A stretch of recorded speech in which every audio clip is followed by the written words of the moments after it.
Welcome to Sweet Life Beat Life. We hope this video helps. In this video, I will show how to make delicious banana bread. First, let's gather our ingredients.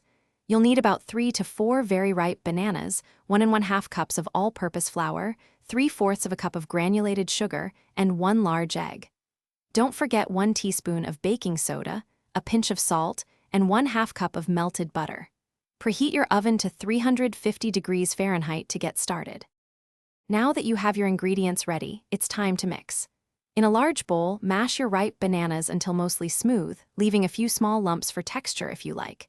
Then, whisk together the melted butter, sugar, and egg. Add the mashed bananas to this wet mixture. In a separate bowl, combine the flour, baking soda, and salt. Gradually add the dry ingredients to the wet, mixing until just combined. Overmixing can lead to tough bread. With your batter ready, it's time to bake. Grease a 9x 5-inch loaf pan with butter or cooking spray to prevent sticking. Carefully pour the banana bread batter into the prepared pan, spreading it evenly. Place the pan into your preheated 350 degree Fahrenheit oven.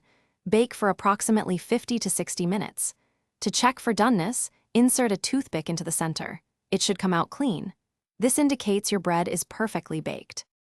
Once your banana bread is baked, remove it from the oven. Let it cool in the loaf pan for about 10 minutes before attempting to remove it.